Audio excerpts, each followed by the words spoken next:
You will hear a man called Ken talking on the phone to a friend called Liz about holiday accommodation. First, you have some time to look at questions 1 to 6.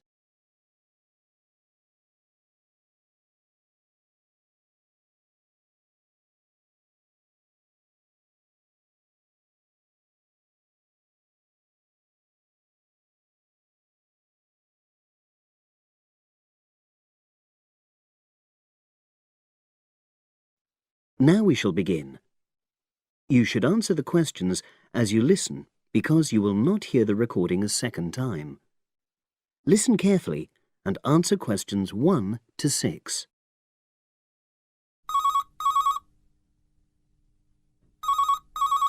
Hello.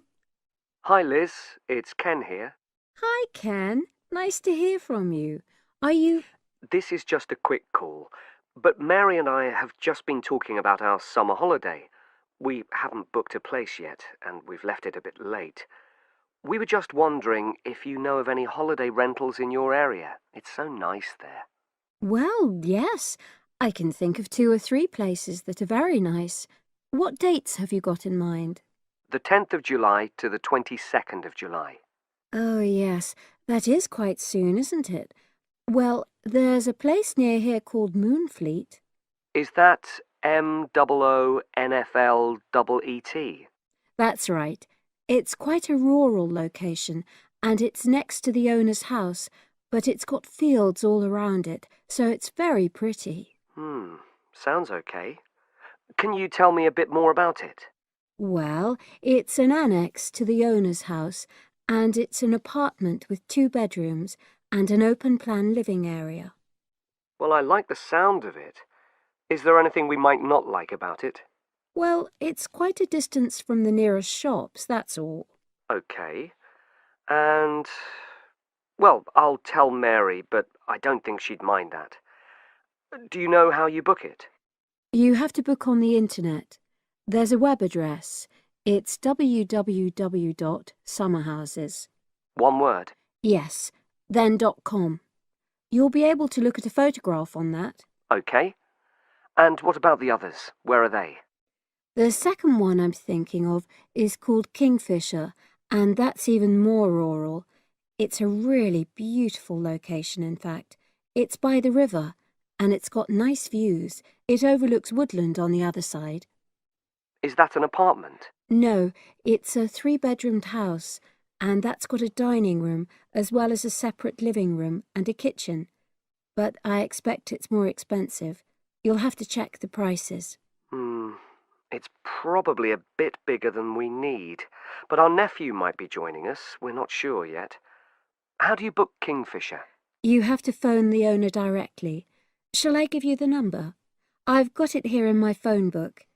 It's 01752 669 218. Right. Before you hear the rest of the conversation, you have some time to look at questions 7 to 10.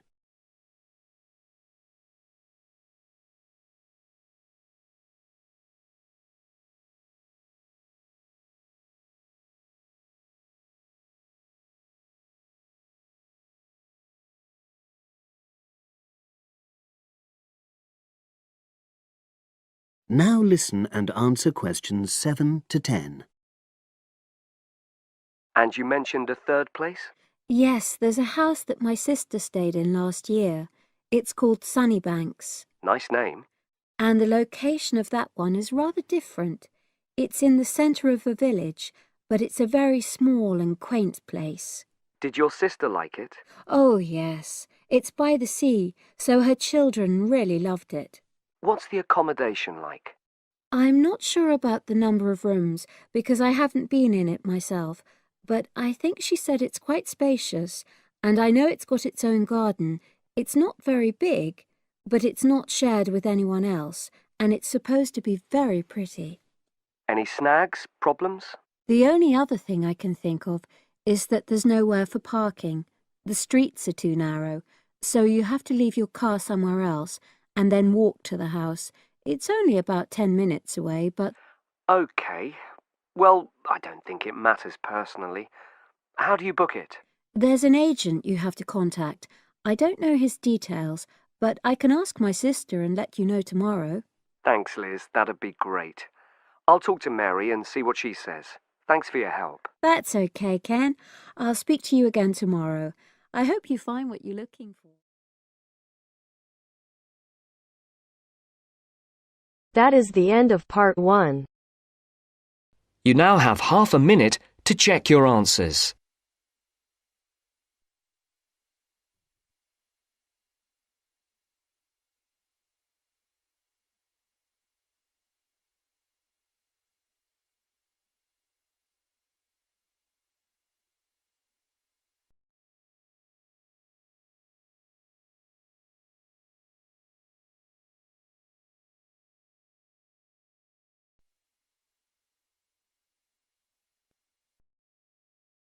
Now turns to part 2.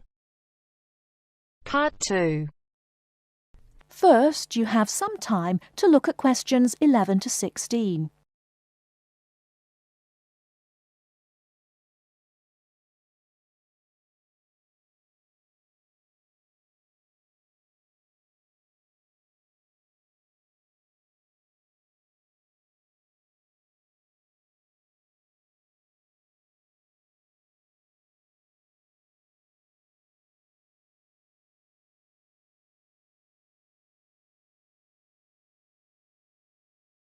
Now, listen carefully and answer questions 11 to 16.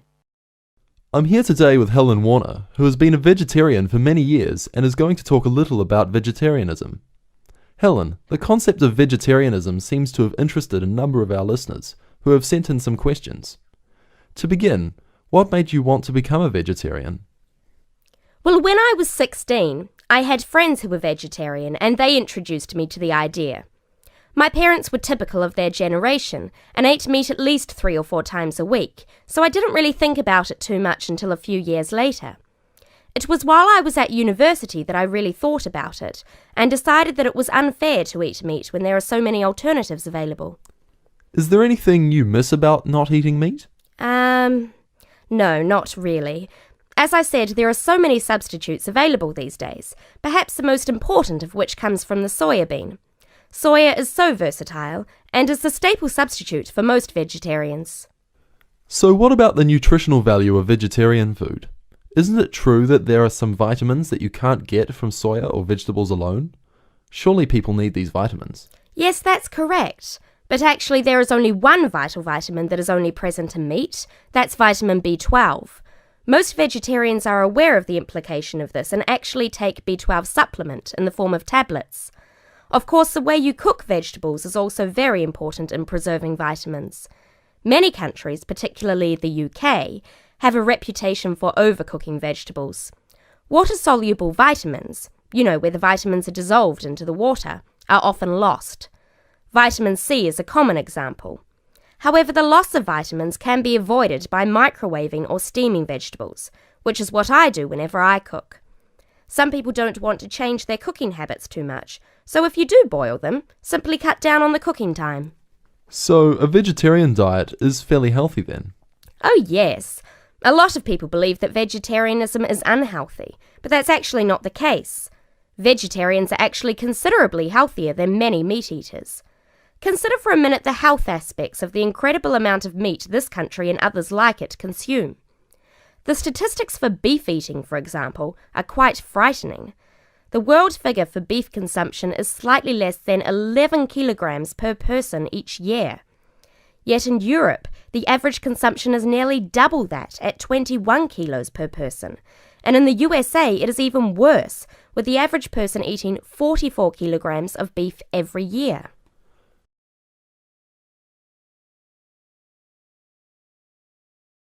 Before you hear the rest of the talk, you have some time to look at questions 17 to 20.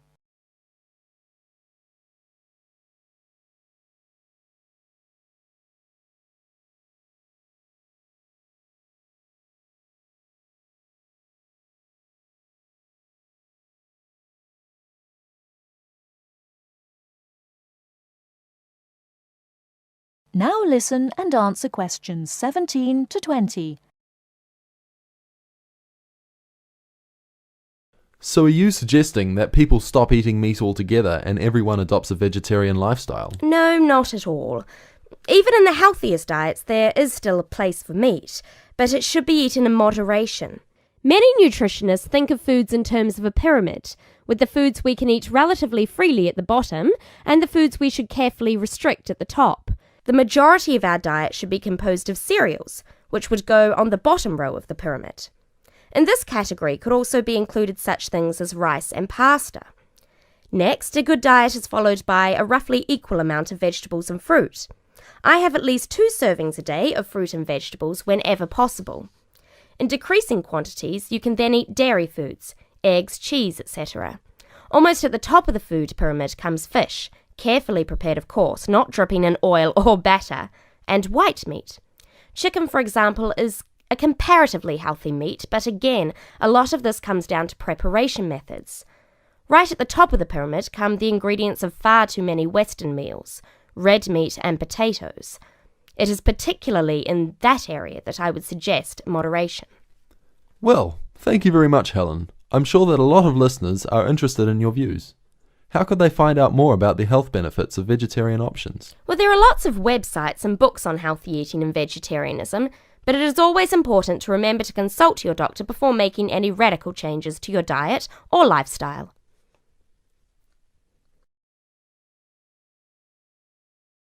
That is the end of part 2. You now have half a minute to check your answers.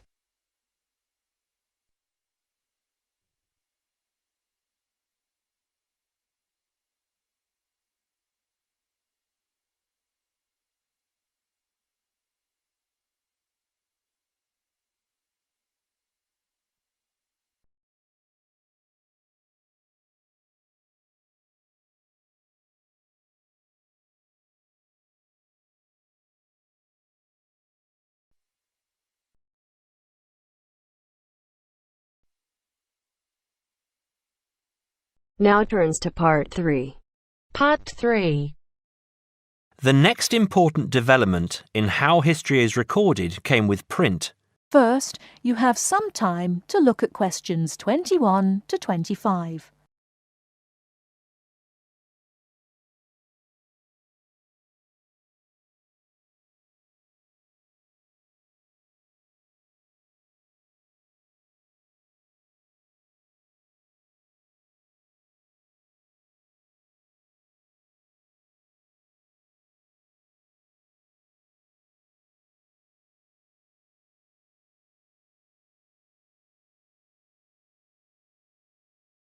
Now listen carefully and answer questions 21 to 25. The next important development in how history is recorded came with print. In the 8th century, the Chinese invented paper and woodblock printing. Remember that up to this time, very few people could read and write, and so only a very small number of people could understand written history. Suddenly, many books appeared, and many more people learnt to read. In the 14th century, the first printing press was invented in Germany. This reduced how long it took to produce books. The new printing technique quickly spread to other parts of the world. More books appeared, and even more people learnt to read. The first printed newspaper appeared in 1605, and the first daily newspaper in 1702. Now, people could read news stories soon after the event happened, and every event was recorded and stored. The problem with newspaper history is that newspaper reporters could tell the stories they wanted to tell, and not necessarily the truth. Photography was the next important development. We generally agree that photography was born in 1839. Some of the earliest photographs that the public saw were images of the American Civil War. Before you hear the rest of the talk, you have some time to look at questions 26 to 30.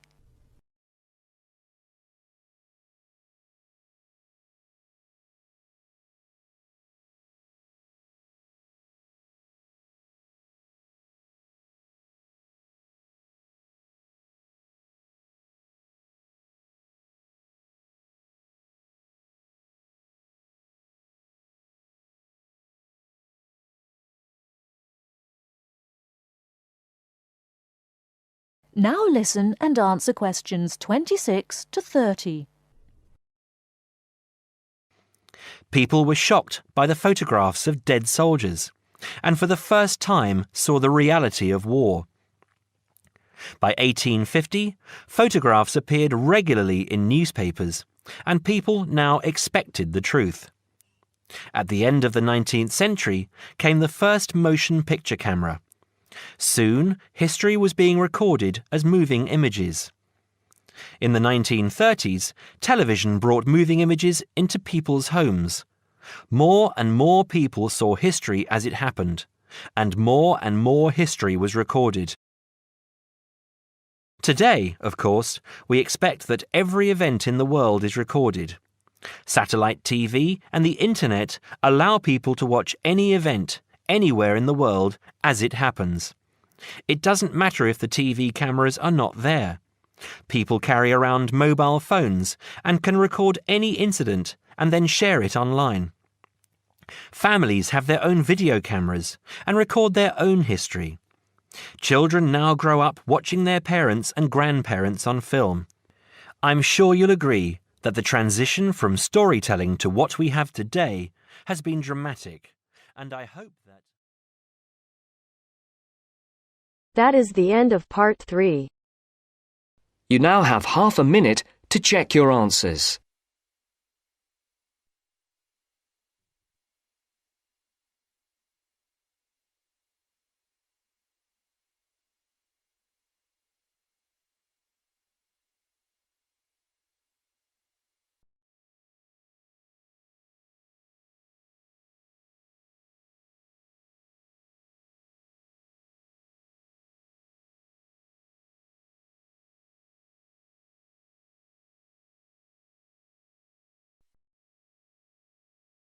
Now turns to part 4.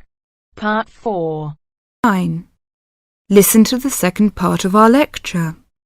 As you listen, complete the notes below. First, you have some time to look at questions 31 to 40.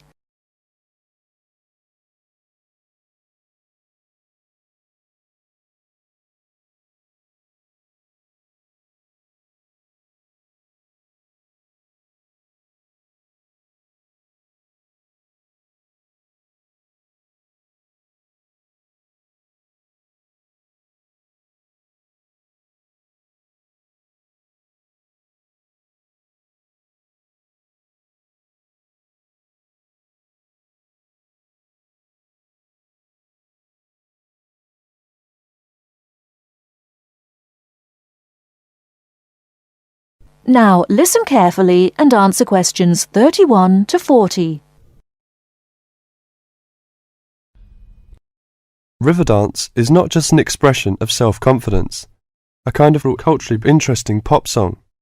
It tells the story of a people through song and dance. It tells the story of the people whose spirit was broken by an event which occurred in the middle of the last century, but continued to affect the society until 1961, the Great Famine. What is a famine? In 1840, the official population of Ireland was 8 million. They were largely poor and living in the countryside.